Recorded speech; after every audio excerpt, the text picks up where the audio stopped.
Anime की start में हम एक लड़के को देखते हैं जो थोड़ा सा पागल दिख रहा होता है, लेकिन वो पागल होता नहीं। वो एक सुनसान बिल्डिंग में अकेले घूम रहा होता है। वो उस बिल्डिंग की छत पर जाता है एंड इधर उधर देख रहा होता है। तभी सूरज निकल आता है एंड वो नोटिस करता है कि उसकी बॉडी में कुछ तो गड़बड़ हो रहा है। तभी वो अचानक से पूरा जलने लग जाता है। वो इधर उधर भाग रहा होता है क्योंकि उसको बहुत ज्यादा दर्द हो रहा होता है, लेकिन वो मर नहीं रहा होता क्योंकि वो जितना ज्यादा जल रहा होता है उसकी बॉडी उतना ही ज्यादा रीजनरेट कर रही होती है। यहाँ पे हमें पता चलता है कि ये लड़का कोई नॉर्मल ह्यूमन नहीं है। अब हम इस लड़के के फ्लैशबैक्स देखते हैं कि कैसे वो अपने स्प्रिंग ब्रेक में ऐसे ही घूम रहा होता है। तभी उसके सामने एक बहुत सुंदर सी लड़की आ रही होती है एंड जब वो दोनों काफी पास आ जाते हैं तभी बहुत तेज हवा चलती है एंड फिर तुम समझ गए होगे कि क्या हुआ होगा। तो उसे देख के हमारा मेन कैरेक्टर बहुत ज्यादा शर्मा जाता है। यहाँ पे इन दोनों की बातें थोड़ी शुरू होती है एंड तभी हमारा मेन कैरेक्टर वहाँ से शर्मा के भागने लग जाता है। तभी वो लड़की से पीछे से पकड़ लेती है एंड उसे उसके नाम से बुलाती है, जिसे सुन के आरारागी बहुत शॉक्ड हो जाता है कि आखिर इसको इसका नाम कैसे पता है। वो तो किसी से बात करता नहीं अपने स्कूल में एंड बहुत ही ज्यादा चुप रहता है। मतलब एक तरह से समझ लो कि बहुत ही ज्यादा लोनर होता है आरारागी। तब वो उसे बताती है कि वो बस जानती है क्योंकि वो दोनों एक ही स्कूल में पढ़ते हैं। तो आरारागी उसे बोलता है कि वो भी उसे जानता है, तुम हानेकावा हो। एंड यहाँ हमें पता चलता है कि आरारागी सीक्रेटली हानेकावा को थोड़ा लाइक करता था अपने स्कूल में। एंड फिर दोनों काफी बातें करते हैं। बातों बातों में हानेकावा आरारागी को बताती है कि क्या तुमने सुना है कि शहर में एक वैम्पायर घूम रही है जिसके गोल्डन बाल है एंड वो बहुत सुंदर है एंड वो केवल रात में निकलती है एंड लोगों को मार के उनका खून पी जाती है। तब आरारागी उसे बोलता है कि नहीं, वो इन सब चीजों पे यकीन नहीं करता। एंड देन हानेकावा उससे पूछती है कि तुम मेरे साथ लाइब्रेरी चलोगे क्या। एंड ये मना कर देता है। पता नहीं, शायद थोड़ा सही में पागल था ये। मतलब लाइक करता तो चुपचाप चले जाना चाहिए था। तो हानेकावा बोलती है ठीक है, फिर वो जा रही है, बाय। लेकिन जाने से पहले हानेकावा अपना फोन नंबर और ईमेल आईडी दे देती है आरारागी को एंड वो उसे बोलती है कि आज तुम्हें तुम्हारी पहली दोस्त मिल गई। फिर वो वहाँ से चली जाती है। इसके बाद हम देखते हैं आरारागी अपने घर में बैठा होता है एंड वो याद कर रहा होता है हानेकावा को, जिसे वो बिल्कुल भी भूल नहीं पा रहा होता है। एंड तुम समझ रहे होगे कि क्या हो रहा होगा उसको, क्योंकि वो एक लड़का है। मतलब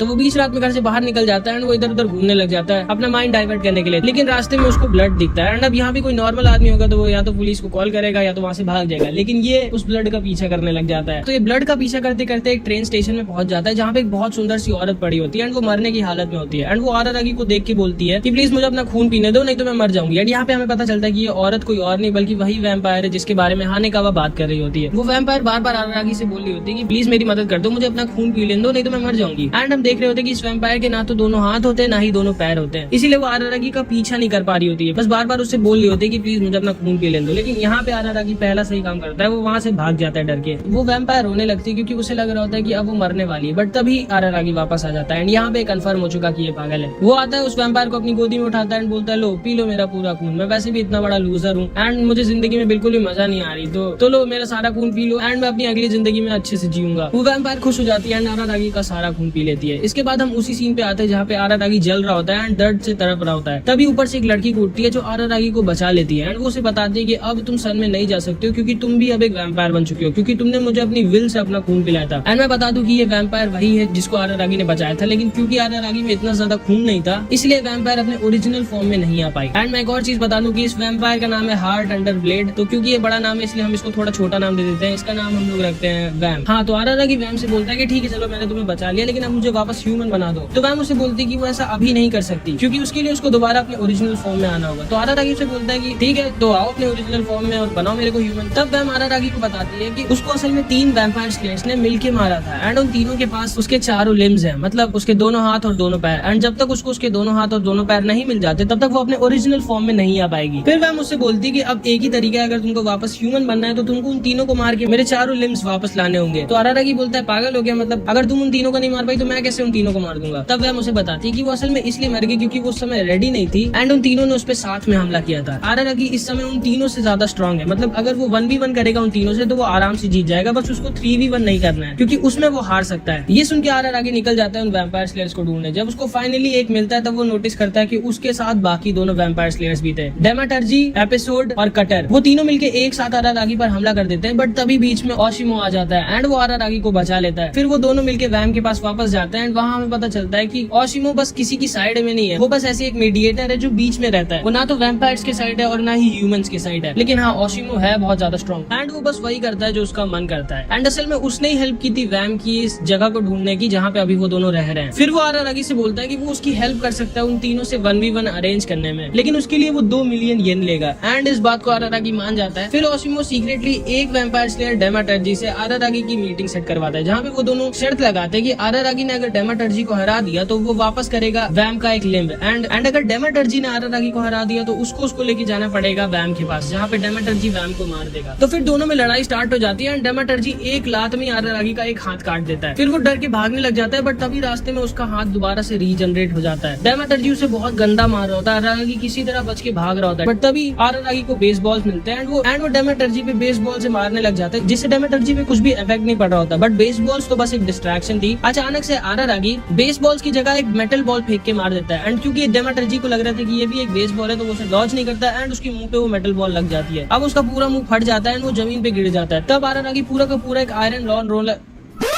लॉन रोलर उठाकर बोलता है कि अब लड़ मुझसे एंड यहाँ पे डेमेटर्जी गिव अप कर लेता है, क्योंकि सारे वैम्पायर्स में वैम और आरारागी की तरह सुपर फास्ट रीजनरेशन नहीं होता, वो लोग कई 2-3 दिन में ही रीजनरेट कर सकते हैं एंड अगर अभी डेमेटर्जी गिव अप ना करता तो वो मार दिया जाता। एंड यहाँ पे डेमेटर्जी को हरा के आरारागी को वैम का एक पैर मिल जाता है, जिसे खा के वैम अब थोड़ी सी बड़ी हो जाती है एंड थोड़ी सी स्ट्रॉन्ग हो जाती है। इसके बाद हम देखते हैं हानेकावा आती है आरारागी से मिलने एंड अभी दोनों की दोस्ती थोड़ी गहरी हो चुकी होती है। हानेकावा असल में आरारागी के लिए कपड़े लाई होती है। आरारागी हानेकावा को सब कुछ बता देता है कि उसके साथ क्या क्या हो रहा है एंड ये भी कि अब वो जा रहा है एपिसोड से लड़ने जो डेमेटर्जी से भी ज्यादा ताकतवर है एंड वहीं से उसको वैम का दूसरा पैर मिलेगा। फिर वो जाता है एपिसोड से मिलने जो एक दूसरा वैम्पायर स्लेयर था एंड उसके पास एक बहुत बड़ा क्रॉस होता है और उसके पास फॉग और मिस्ट की पावर होती है। वो आरारागी को बहुत ज्यादा मार रहा होता है एंड आरारागी बिल्कुल भी उसके सामने टिक नहीं पा रहा होता, बट तभी बीच में हानेकावा आ जाती है एंड वो उसे बता देती है कि एपिसोड के पास फॉग और मिस्ट की पावर है। तभी एपिसोड अपने क्रॉस से हानेकावा का पेट फाड़ देता है, जिसे देखकर आरारागी पागल हो जाता है एंड वो एपिसोड को बहुत गंदा मारने लग जाता है। वो उसे उड़ा के लेके जाता है एक स्टेडियम में जहाँ पे वो बहुत ज्यादा डस्ट उड़ा देता है, जिसमें फॉग और मिस्ट सर्वाइव नहीं कर सकते एंड इसकी वजह से अब एपिसोड भी बहुत ज्यादा कमजोर हो गया था एंड तभी उसको आरारागी पकड़ लेता है एंड वो बस उसको जान से मार ही चुका होता है, बट तभी बीच में ओशिमो आ जाता है एंड वो उसे बताता है कि फाइट ऑलरेडी खत्म हो चुकी है, एपिसोड बेहोश हो चुका है एंड अगर तुम एपिसोड को जान से मार दोगे तो तुम हमेशा के लिए एक वैम्पायर ही बन जाओगे। आरारागी उसको छोड़ के उठता है एंड वो ओशिमो की कॉलर पकड़ के बोलता है कि अगर तुम यहीं थे तो तुमने हानेकावा को बचाया क्यों नहीं। तब ओशिमो आरारागी से बोलता है कि तुम जानते हो मैं किसी की तरफ से नहीं लड़ रहा हूँ, मैं बस एक मीडिएटर हूँ, मैं उसको नहीं बचा सकता था, लेकिन अगर तुम चाहो तो मैं तुम्हारी हेल्प कर सकता हूँ, लेकिन उसके लिए मुझे 3 मिलियन येन और चाहिए, जिसे आरारागी मान जाता है एंड देन ओशिमो से बताता है कि याद करो तुम्हारे ब्लड में हीलिंग प्रॉपर्टीज है। ये सुनते ही आरारागी दोबारा से हानेकावा के पास जाता है जो बस मरने वाली होती है एंड वो उसके ऊपर अपना बहुत सारा खून गिराने लग जाता है, जिससे हानेकावा को जहाँ जहाँ चोट लगी थी वहाँ वो भी रीजनरेट करने लगे एंड वो असल में एक वैम्पायर तो नहीं बनी लेकिन वो बस ठीक हो गई। इसके बाद हम देखते हैं कि वैम को उसका दूसरा पैर भी मिल गया एंड अब वो और ज्यादा बड़ी और ताकतवर हो गई है। आरारागी और हानेकावा साथ में बैठकर बात कर रहे होते हैं एंड आरारागी हानेकावा से बोलता है कि वो बहुत डर गया था जब उसको चोट लगी थी एंड अब वो नहीं चाहता है कि फिर से ऐसा हो, इसलिए आरारागी हानेकावा से कह देता है कि अब तुम मुझे सीधे स्प्रिंग ब्रेक के बाद ही मिलना, क्योंकि उस समय तक मैं नॉर्मल ह्यूमन बन चुका हूँ एंड अब तुम उससे पहले मेरे से मत मिलना, क्योंकि आरारागी को अभी नहीं पता था कि उसके साथ अभी आगे क्या होने वाला है। हानेकावा उस चीज को मान जाती है एंड वहाँ से जाने से पहले उसको अपनी पैंटीज दे देती है कि तुम ये मुझे वापस कर देना जब तुम मुझे स्प्रिंग ब्रेक के बाद मिलना, पता नहीं क्या हो रहा है भाई सिनेमा में। और फिर वो जाने से पहले बोलती है कि तुम खुद सोचो, तुमको तो बस एक आदमी से लड़ना है, मुझे तो बिना पैंटीज के घर तक जाना है। और फिर वो वहाँ से जाने लगती है, लेकिन वो घर तक पहुंच नहीं पाती, उससे पहले उसको कटर पकड़ लेता है जो कि तीसरा वैम्पायर स्लेयर होता है एंड कटर के पास ही वैम के दोनों हाथ होते हैं एंड अब आरारागी जाके बोलता है कटर से कि आखिर तुमने इसको भी पकड़ा, तुम्हारी लड़ाई तो मुझसे। तब कटर बोलता है कि मैं जानता हूँ तुम बहुत ज्यादा ताकतवर हो, तुमने उन दोनों को हरा दिया तो मुझे भी हरा सकते हो, लेकिन मैं अभी हारना अफोर्ड नहीं कर सकता। मैं चाहता हूँ कि जैसे ही ये फाइट स्टार्ट हो तभी तुम गिव अप कर दो ताकि मैं इस फाइट को जीत जाऊँ और तुम मुझे लेके चलो वैम के पास जहाँ पे मैं उसको मार सकूँ। लेकिन जैसे ही उन दोनों की लड़ाई स्टार्ट होती है हमारा आरारागी इतना ज्यादा स्ट्रॉन्ग हो चुका होता है कि वो तुरंत ही कटर को लपेट देता है एंड उसे वो हरा देता है। अब यहाँ से उसको वैम के दोनों हाथ भी मिल जाते हैं एंड वो उन दोनों हाथ को जाके वैम को दे देता है एंड अब वैम दोबारा से अपने फुल स्ट्रेंथ में आ जाती है एंड दोबारा से बहुत ज्यादा स्ट्रॉन्ग हो जाती है। अब आरारागी उससे बोलता है कि अब मुझे वापस ह्यूमन बना दो। तब वैम उससे बोलती है कि पहले थोड़ी बातें कर लेते हैं, उसके बाद मैं तुम्हें ह्यूमन बना दूंगी। वो दोनों साथ में बैठ के बहुत बातें करते हैं एंड बहुत हंसते हैं। फिर आरारागी बोलता है कि इससे पहले वो ह्यूमन बने, चलो हम लोग कुछ खा लेते हैं क्योंकि मुझे बहुत भूख लगी है। वैम उससे बोलती है कि ठीक है जाओ बाहर से कुछ राशन वाशन ले आओ। अब आरारागी बाहर जाता है एंड उसको लगता है कि राशन का मतलब आटा दाल चावल ये सब लाना था, तो वही खरीद के घर ले आता है। लेकिन जैसे ही वो घर आता है वो देखता है कि कटर वहाँ पे मरा हुआ पड़ा हुआ था, क्योंकि वैम अपनी फुल स्ट्रेंथ में आ गई थी, उसकी स्ट्रेंथ को बहुत दूर तक सेंस करा जा सकता था एंड उसी की वजह से कटर यहाँ तक आ गया था एंड ऑब्वियसली कटर वैम को नहीं हरा सकता था जब वो अपनी फुल स्ट्रेंथ में थी एंड इसी वजह से कटर हार गया एंड अब वैम उसको बैठ के खा रही थी। इस चीज को देख के आरारागी बहुत ज्यादा डर जाता है एंड वो नीचे भाग जाता है। अब वो वहाँ नीचे रियलाइज करता है कि उसने कितनी बड़ी गलती कर दी है, क्योंकि वैम लगभग 500 साल की होगी एंड अभी तक उसने कितने ह्यूमंस को खाया होगा एंड क्योंकि अब वो दोबारा से जिंदा हो चुकी है इसलिए अब वो और कितने ह्यूमंस को खाएगी। तब उसे समझ में आता है कि वो कितनी बड़ी गलती कर दिया है, क्योंकि उसने उन तीनों को ही मार दिया जो ह्यूमंस की तरफ से ही लड़ रहे थे।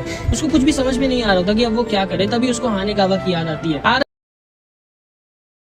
आरारागी हानेकावा को बुलाता है एंड दोनों साथ में बैठ के बातें करते हैं। तब वो उसे बताता है कि उसने कितनी बड़ी गलती कर दी है एंड उसे समझ में नहीं आ रहा कि अब वो क्या करे। तो हानेकावा उससे बोलती है ठीक है अब फिर कोई और उसको मारने वाला नहीं बचा है तो अब उसे तुम मारो। वो वैसा ही करता है। आरारागी और वैम में बहुत तगड़ी लड़ाई होती है एंड आरारागी किसी तरह लगभग वैम को मार ही चुका होता है, बट तभी वहाँ हानेकावा आती है एंड यहाँ हमें पता चलता है कि अगर आरारागी को वापस ह्यूमन बनना है तो उसे वैम को मार देना होगा एंड एक्चुअली में वैम का यही प्लान था। वो स्टार्टिंग से ही आरारागी के हाथ से ही मरना चाहती थी, इसीलिए उसने ये सब प्लान किया, क्योंकि वैम अपनी 500 सालों की लाइफ से बहुत ज्यादा बोर हो चुकी थी। तभी उसने ये प्लान बनाया था कि उसको आरारागी जब मार देगा तो वो दोबारा ह्यूमन बन जाएगा एंड वैम को उसकी लाइफ से आजादी मिल जाएगी। लेकिन आरारागी किसी को भी जान से नहीं मारना चाहता था, क्योंकि अगर वो जान से मार देगा तो फिर वो कैसा ह्यूमन रह जाएगा। इसीलिए वो बहुत ज्यादा कंफ्यूज हो जाता है एंड वो ओशिनो को बुलाता है। ओशिनो आके बोलता है कि हाँ ठीक है, अगर तुम इसको जान से नहीं मारना चाहते हो तो तुम क्यों ना इसकी इतनी ज्यादा पावर सोख लो कि ये लगभग दोबारा से ह्यूमन बन जाए एंड ये फिर किसी ह्यूमन को ना खा पाए। एंड क्योंकि तुम इसकी इतनी ज्यादा पावर चूसोगे तो तुम लगभग एक वैम्पायर बन जाओगे और दोबारा से पूरे ह्यूमन नहीं बन पाओगे एंड तुमको रोज आके अपना खून पिलाना होगा वैम को ताकि वो जिंदा रहे। आरारागी इस चीज को मान जाता है एंड अब आरारागी और वैम दोनों ही ना तो पूरे ह्यूमन है और ना ही पूरे वैम्पायर। एंड यहाँ पे ये एनिमे खत्म हो जाती है। टू बी ऑनेस्ट मुझे एनिमे ज्यादा अच्छी लगी नहीं।